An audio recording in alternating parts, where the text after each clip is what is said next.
In the quiet town of Misty Pines, the fog doesn't just roll in from the mountains, it settles into the bones of the place, hiding stories, swallowing sound. In 2002, one such story vanished into the mist, just like the girl it belonged to. Emma Caldwell was 17. An introvert with a sketchpad never far from her hands and a heart rooted deeply in the forests around her home. On a rainy October evening, she left her after-school job at the Maple Diner and began the short walk home along the Pine Trail. She never made it back. When Emma didn't come home that night, her mother, Linda, called the police immediately.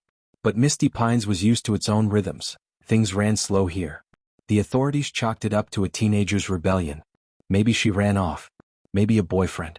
Maybe she'd come back on her own. But Linda knew. Mothers always know. Days passed, then weeks. Emma's backpack was found near the trailhead, zipped, untouched.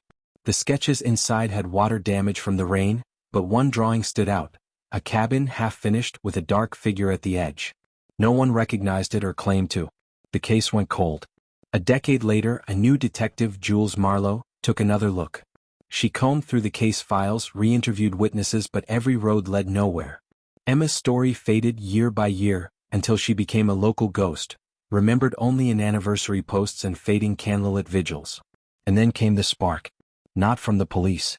Not from a journalist. From TikTok. In 2023, at True Crime Taylor, a college student and amateur sleuth, posted a video called "The Girl Who Disappeared in the Pines."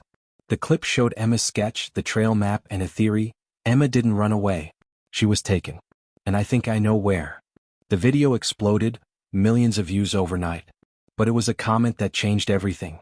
Used to hike near there, cabin deep past the fire road, smelled like bleach, gave me the creeps. The user? A throwaway account, no name, no profile pic. Detective Marlowe saw the comment. She followed the coordinates mentioned in the video, an area that had been missed in the original search grid. The cabin, long abandoned and nearly swallowed by the forest, still stood. Inside, beneath a warped floorboard in the crawl space, were fragments of Emma's sketchbook. Pages clung to each other with mold and dirt, but the drawings were hers. One showed the cabin. Another, the shadowy figure again. But this time, a name was scrawled repeatedly in the margins. Marcus. Marlowe dug through the original witness list. There he was, Marcus Dyer. Interviewed once, quickly. He claimed he saw Emma walking alone. Said he was cleaning cabins for the Forest Service that day. The alibi had been held for 20 years. Until it didn't. The Forest Service no longer had a record of him ever working that shift. The logs he'd given the police had been forged. Marlowe tracked him to Idaho. Now living under a different name, different life. He denied everything until she slid one of Emma's sketches across the table. It was his face. There, in pencil lines and shading, was the monster she'd seen. The monster no one had believed in. Under the weight of evidence, Marcus confessed.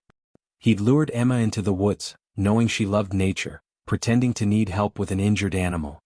He'd kept her in the cabin for days, then silenced her when she tried to escape. He buried her beneath a grove of fir trees, and marked the spot with her favorite flower, a blue columbine, etched into a stone. When her remains were recovered, Linda was there. She held her daughter's sketchbook like it was a piece of her soul, and placed a candle at the burial site. This time it wasn't for hope. It was for goodbye. Weeks later, at True Crime Taylor posted a follow-up to her viral video, thanking the anonymous commenter whose tip had changed everything. She tried to DM them, but the account was gone. Deleted. Scrubbed clean. Some say it was a retired ranger. Others think it was someone with a guilty conscience. A few whisper the impossible, that maybe, in some way, Emma herself wanted to be found. In the digital age, silence doesn't always win. Sometimes, truth echoes through the noise, slipping through algorithms and screens, waiting for someone to listen. This is Crime Unscripted. Don't forget to like and subscribe.